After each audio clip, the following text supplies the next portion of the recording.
کتنا فرق ہے. تو ہماری انٹرٹینمنٹ بھی جو ہے نا وہ اس چھتری سے باہر نہیں ہے, چھتری کے نیچے ہی ہے. اللہ سبحانہ وتعالیٰ قرآن مجید میں ارشاد فرماتے ہیں یا ایھا الذین آمنوا ادخلوا فی السلم کافہ ولا تتبعوا خطوات الشیطان. اے ایمان والو پورے کے پورے اسلام میں داخل ہو. یہ نہیں کہا کہ اسلام کے نا یعنی کنارے کنارے پر چلو, ہمیں کہا گیا کہ پورے کے پورے داخل ہو جاؤ. جس طرح ایک سوئمنگ پول میں ایک انسان چھلانگ مارتا تھا نا, ایک ڈائیور ہے وہ سوئمنگ پول میں چھلانگ مارتا تھا تو وہ پورا کا پورا اس پول میں اتر جاتا ہے, سر سے پاؤں تک وہ نیچے ڈبکی کھا جاتا ہے. یہ کہا جا رہا ہے کہ پورے کے پورے اسلام میں اتر جاؤ. یہ پورا سب کچھ تمہاری لائف جو ہے نا وہ اسلام کے اندر ہونی چاہیے. یہ نہیں کہ میری لائف کے کچھ پہلو ایسے ہیں جو اسلام سے باہر ہے, دائرہ اسلام سے باہر ہے, نہیں سب کچھ اسلام کے اندر آئے گا. اور پھر اللہ تعالیٰ جب منافقین کا ذکر کرتے ہیں قرآن مجید میں تو کہتے ہیں وہ اسلام پر چڑھتے ہیں لیکن ایسے جیسے کنارے کنارے پر, جیسے ایک شخص سوئمنگ پول کے کنارے بیٹھا ہوا ہے اور صرف اپنے پاؤں گیلے کر رہا ہے. یہ اللہ تعالیٰ کیفیت بتا رہے ہیں منافقین کی کہ کچھ پر عمل کرتے ہیں کچھ پر نہیں کرتے. اور یہی یہود کے بارے میں بھی اللہ تعالیٰ ذکر کرتے ہیں سورہ بنی اسرائیل یعنی اس میں سورہ بقرہ میں کہ یہ بھی دین پر چلتے ہیں لیکن بس جو چیزیں اپنے مطلب کی ہوتی ہیں وہ مان لیتے ہیں, جو اپنے مطلب کی نہیں ہوتی ان کو چھوڑ دیتے ہیں. آدھی کتاب پر ایمان لاتے ہیں, آدھی کتاب کو چھوڑ دیتے ہیں. تو بھئی ہمارے ساتھ تو یہ معاملہ نہیں ہے کہ آدھی کتاب مانی آدھی نہیں مانی. ہمیں تو کہا گیا پورا کا پورا اسلام میں داخل ہے. دیکھیے میں یہ بات مان سکتا ہوں کہ کوئی انسان اپنے سفر میں اپنی اس جرنی میں ابھی بہت پیچھے ہے, کوئی مسئلہ نہیں, کوئی بات نہیں. اللہ تعالیٰ ذریعے بھی پرووائڈ کرنے والا ہے, اللہ تعالیٰ فیسلٹیز بھی دینے والا ہے. جو اللہ کی طرف ایک قدم لے کے آتا ہے اللہ اس کی طرف 10 لے کے آتا ہے, جو اللہ کی طرف چل کے آتا ہے اللہ اس کی طرف دوڑ کے آتا ہے. تو یہ تو میں مان سکتا ہوں, سمجھ سکتا ہوں کہ بھئی ہر بندہ سٹیپ بائی سٹیپ چلتا ہے. ایک دن میں کوئی مفتی یا علامہ حضرت مولانا نہیں بن جاتا, لیکن ایک بندہ وہ جس کا پلان ہی نہیں ہے کہ میں نے پورا کا پورا اسلام میں کرنا. یہ مسئلہ ہے. بات سمجھ میں آ رہی ہے کہ دوبارہ سمجھو؟ یعنی آپ یا تو اپنی نیت یہ کہ میں نے پورا کا پورا اسلام میں اترنا ہے, ابھی میرے سے مشکل ہو رہی ہے, پرابلم ہو رہی ہے, ڈفیکلٹیز ہیں, میں کوشش کر رہا ہوں کہ یہ برائیاں چھوڑ دوں اور کچھ اچھائیاں اپنا لوں. مشکل ہو رہی ہے سر, مشکل ہو رہا ہے لیکن میرا گول وہی ہے الحمدللہ, یہ میں اپریشیٹ کر رہا ہوں. لیکن ایک بندہ کہتا ہے کہ ہاں مجھے پتہ ہے یہ صحیح ہے غلط ہے لیکن میں نے کرنا ہی نہیں. یہ جو بدماشی ہے نا, یہ چوری ہو سے سینہ چوری, یہ اللہ تعالیٰ کو بالکل پسند نہیں کہ ایک انسان جو ہے نا بالکل مکر جائے اور انکار کر لے اور منہ پھیر لے. اسی کو تو کفر کہتے ہیں. کفر کہنا کیا ہے؟ کسی چیز کو کور کر دینا. اسی لیے نا کسان کو عربی میں نا کافر کہتے ہیں, کافر. تو اس لیے کہتے ہیں کیونکہ وہ کیا کرتا ہے, بیج ڈالتا ہے, بیج کے اوپر مٹی ڈال کے اس کو کور کر دیتا ہے.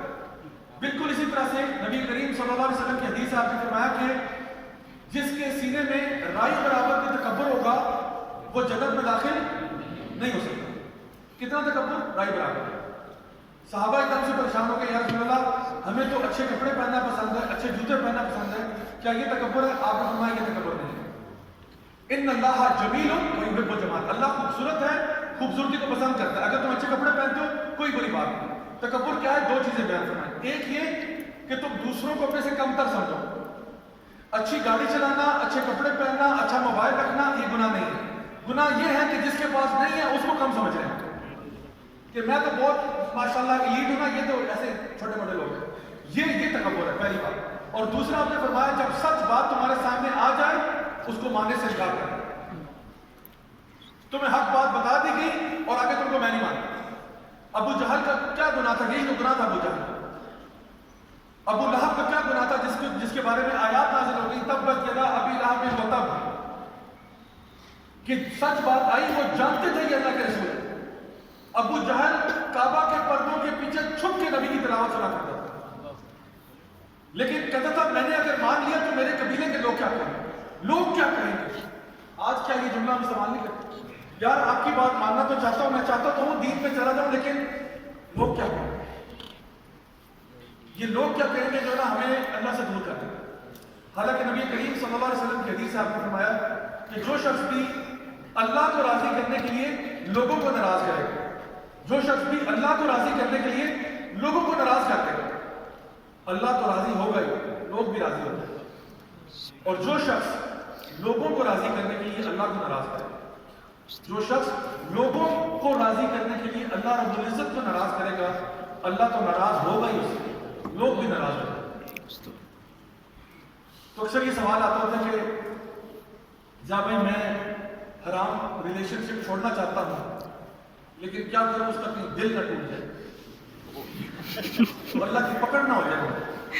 اللہ کے بندے تو چھوڑ توبہ کر, یا تو نکاح کر لے, سیدھا سی بات ہے, یا میں کو thank you very much tata bye bye, پھر ملیں گے اگلے جنم. کیونکہ حرام کام تو میں نے کرنا نہیں ہے. کرنا جو بھی کرنا ہے وہ حق حلال ہی کرنا ہے. نہ حرام کمانا ہے, نہ حرام کھانا ہے, نہ حرام رشتہ کرنا ہے تو تھرو پراپر چینل کرنا ہے, ورنہ نہیں کرنا. بھائی میں نے اللہ کو جواب دینا ہے. اللہ سبحانہ تعالیٰ فرماتے ہیں قرآن مجید میں فَإِذَا جَاءَتِ الصَّاخَّةُ يَوْمَ يَفِرُّ الْمَرْءُ مِنْ أَخِيهِ وَأُمِّهِ وَأَبِيهِ وَصَاحِبَتِهِ وَبَنِيهِ. کہ اس دن قیامت والے دن جس دن سور پھونکا جائے گا, اس دن کیا ہوگا, ایک بھائی اپنے بھائی سے بھاگے گا, اور ایک بیٹا اپنی ماں سے بھاگے گا, اور اپنے باپ سے بھاگے گا, اور اپنی بیوی سے بھاگے گا, اور اپنے بچوں سے بھاگے گا. یہ ایسا کیا معاملہ ہو گیا کہ وہ سب سے بھاگ رہا ہے. اپنے بھائی سے بھاگ رہا ہے, وہ بھائی جو اس کا دایاں بازو تھا اس سے بھاگ رہا ہے. کیوں؟ کیونکہ اس کو پتا کہ میں نے بھائی کو فیور کرتے کرتے اللہ کو ناراض کیا ہو, بھائی کو انڈیو ڈیفینڈ کیا. میں نے ماں سے بھاگ رہا ہے, وہ ماں جو اس کو رات کو لوریاں سناتی تھی, اس ماں سے بھاگ رہا ہے کیونکہ اس کو پتا ہے کہ ماں کو بھی فیور کرتے کرتے میں نے اللہ کو ناراض کر دیا, یا میں نے ماں کا حق مارا ہوا جس سے اللہ ناراض ہوا. ادھر میں کچھ بھی ہو سکتا ہے. یا میں نے اس باپ سے بھاگ رہا ہے جو باپ اس کی ٹیوشن کی فیس دیتا تھا, جو باپ اس کی تصویر اپنے فون میں لے کے پھرتا تھا, بتاتا تھا کہ یہ میرا بیٹا, یہ میری بیٹی ہے. اس باپ سے آج بھاگ رہا ہے کیونکہ اس کو پتا ہے کہ میں نے یا تو باپ کو فیور کرتے کرتے اللہ کو ناراض کیا, یا میں نے باپ کے حقوق مارے ہوئے ہیں جس کی وجہ سے میری اللہ کی ہاتھ جو ہے نا پکڑ ہو جائے. اپنے باپ سے بھاگ رہا ہے, اور اپنی بیوی سے بھاگ رہا ہے, اور اپنے بچوں سے بھاگ رہا ہے. وہ بیوی جس کو یہ کہتا تھا کہ میں تیرے لیے چاند تارے توڑ رہا ہوں, آج اسے بھاگ رہا ہے. وہ بچے جن کو یہ پیار کرتا تھا, جن کو اپنی گود میں بٹھاتا تھا, جن کے لیے کھلونے لے کے آتا تھا, ان سے آج بھاگ رہا ہے کیونکہ اس کو پتا کہ میں نے ان کو پالنے کے لیے شاید حرام ذرائع اختیار کیا. میرا کام تھا کہ میں ان کے لیے پرووائڈ کرتا, میں نے حرام سے پرووائڈ کیا, حرام کھلایا, آج ان سے بھاگ رہا ہے. یہاں پہ اللہ تعالیٰ نے لفظ استعمال کیا صاحبہ, وہ صاحبتی ہی وہ بنی, زوجہ نہیں کہا, بیوی, یعنی بیوی کے لیے اصل ورڈ تو زوجہ ہے, لیکن اللہ تعالیٰ نے زوجہ کے بجائے صاحبہ کہا. صاحبہ کہ کم از کم دو معنی ہو سکتے ہیں, اس کے علاوہ بھی ہو سکتے ہیں واللہ اعلم, لیکن کم از کم دو جس کے بارے میں علماء بیان کرتے ہیں. ایک تو صاحبہ ہے, یعنی کہ صاحبہ یعنی جس طرح صحابہ ہے نا نبی کریم صلی اللہ علیہ وسلم, صحابہ ہوتے ہیں ساتھی یا دوست. تو ایک تو معنی یہ کہ بیوی جو ہے آپ کی, وہ آپ کی دوست ہونی چاہیے, آپ کی فرینڈ ہونی چاہیے, یعنی آپ کے ساتھ اس کا ایک فرینڈلی ریلیشن شپ ہونا چاہیے. جیسا کہ حدیث میں آتا ہے نا کہ تم میں سے بہترین وہ ہیں جن کا اخلاق سب سے اچھا ہے, اور ان میں سے بھی سب سے اچھا کون ہے, جو اپنی بیوی سے اچھا ہے. تو اسی طرح سے نبی کریم صلی اللہ علیہ وسلم پر جب پہلی وحی آئی نا, تو کتنا بڑا واقعہ تھا کہ آپ نے ایک فرشتے کو پہلی دفعہ اپنی آنکھوں کے سامنے دیکھا. پہلی دفعہ نبی کریم صلی اللہ علیہ وسلم اپنی آنکھوں کے سامنے ایک فرشتہ دیکھ رہے ہیں, اور فرماتے ہیں کہ اس کے پر اتنے بڑے تھے کہ ایک کونے سے لے کر دوسرے کونے تک اس کے پر پھیلے ہوئے تھے, یعنی جہاں تک افق پر آنکھ جاتی ہے وہ جبریل امین کے پر ہی نظر آ رہا ہے. کین یو امیجن جبریل علیہ السلام کا سائز کتنا بڑا ہے. کہتے ہیں 600 پر تھے, نبی کریم صلی اللہ علیہ وسلم فرماتے ہیں 600 پروں کے ساتھ جبریل وہاں پہ آئے. اب یہ واقعہ کتنا بڑا واقعہ ہے, کوئی بھی انسان ہو وہ حیبت زدہ ہو جائے. نبی کریم صلی اللہ علیہ وسلم پہاڑ سے نیچے اترے, سب سے پہلے اپنے کس بیسٹ فرینڈ کے پاس گئے, کس کے پاس, حضرت خدیجہ کے پاس. آپ کو پتا تھا کوئی مجھے اس طرح نہیں سمجھ سکتا جس طرح خدیجہ سمجھ سکتا رضی اللہ عنہ. آج کا مرد جو ہے نا, اس کو کوئی پرابلم آئے نا لائف میں, وہ کہے گا بیوی کے علاوہ جنہیں مرضی چلے. وہ کسی دوست کو فون کرے گا, یار تو فری ہے, کسی دوست کے پاس چلا جائے گا, گھر نہیں جائے گا, کیونکہ پتہ مسئلہ کیا ہوگا, گھر جا کے نا بیوی کو بتائے گا کہ آج مجھے نوکری سے نکال دیا گیا, کیونکہ ہونا آرام ہی مزہ آیا, بہت اچھا ہوا, کیسے کرنا چاہیے. کہتا ہے توبہ استغفر اللہ, مجھے تو گھر ہی نہیں آنا چاہیے. نبی کریم صلی اللہ علیہ وسلم جاتے ہیں حضرت خدیجہ کے پاس اور کہتے ہیں زملونی, مجھے کور کر دیں. اور وہ نبی کریم صلی اللہ علیہ وسلم کی تعریفیں بیان کرنا شروع کر دیتے ہیں کہ اللہ کیوں آپ کے ساتھ کوئی زیادتی کرے گا, آپ تو غریبوں کی مدد کرنے والے, آپ تو یتیموں کا سہارا بننے والے, آپ تو بے روزگاروں کو کما کے پرووائڈ کرتے ہیں, آپ تو اللہ کے اتنے نیک شخص ہیں, اللہ کیوں آپ کے ساتھ ظلم و زیادتی کرے, یعنی اتنی سپورٹیو وائف. تو ایک مطلب یہ کہ آپ کی بیوی جو ہے اس کو آپ کی فرینڈ ہونی چاہیے, آپ کو اس کے ساتھ ایک اچھا ریلیشن شپ ہونا چاہیے, پیار محبت کے ساتھ رکھنا چاہیے.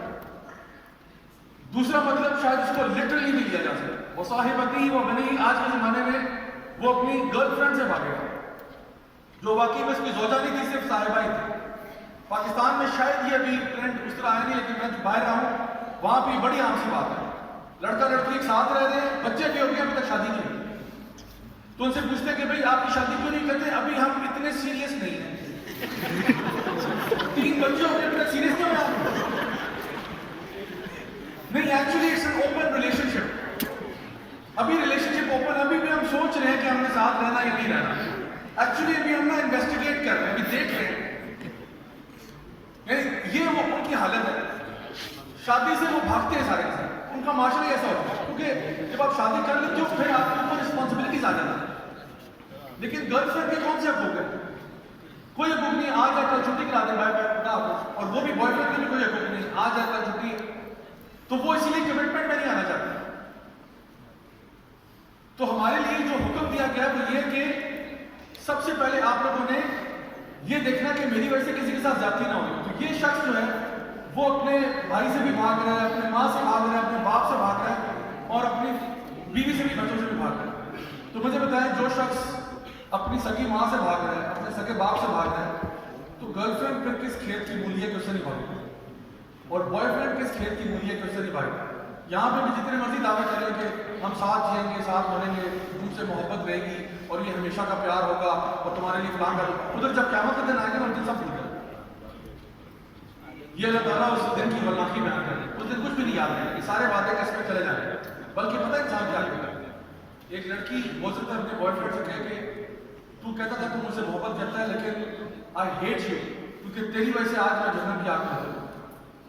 آج تیری وجہ سے میں جہنم میں تیرا منہ نہیں دیکھنا چاہتا. اور ہو سکتا ہے کہ ایک مرد بھی ایک عورت کو یہ کہہ رہا ہوں کہ آج میں مجھ سے بات نہیں کرنا چاہتا, تیری وجہ سے آج میں جہنم کی آگ میں تھا, تیری وجہ سے میں گناہوں میں گیا, کبیرہ گناہ کی, اور آج میں جہنم میں جا رہا ہوں تیری وجہ سے. تو کہتی تھی تجھے مجھ سے محبت ہے, اور یہ میں جہنم میں جا رہا ہوں تیری وجہ سے. یہ کون سی محبت ہے؟ تو یاد رکھیں, کوئی بھی چیز ہماری, چاہے ہمارا جاب ہو, ہمارا بزنس ہو, ہماری انٹرٹینمنٹ ہو, دائرہ اسلام سے باہر کچھ بھی چیز نہیں. اس کی مثال آپ یوں سمجھتے ہیں کہ ایک مسلمان جو ہے نا وہ ایک گھوڑے کی مانند ہوتا ہے. ایک ایسا گھوڑا جو ایک رسی کے ساتھ بندھا ہوا ہے, اور اس رسی کی اگر لمبائی مثال کے طور پہ 100 میٹر ہے, تو وہ 100 میٹر کا جو ریڈیس ہے نا, اس کے اندر وہ گھوڑا گھوم سکتا ہے, 100 میٹر کا سرکل وہ لگا سکتا ہے. ایک رسی ہے جو زمین پہ کیل ٹھکا ہوا ہے, اس کے ساتھ بندھی ہوئی. تو یہ 100 میٹرز کے اندر اندر گھوڑا جدھر مرضی آگے پیچھے موو کر سکتا ہے, چل سکتا ہے, چھلانگیں لگا سکتا ہے, 100 میٹر کے اندر اندر. لیکن 101 میٹر پہ وہ نہیں جا سکتا. بالکل ایسے ہی ایک مسلمان جو ہے نا وہ ایک دائرہ اسلام کے اندر ہوتا ہے.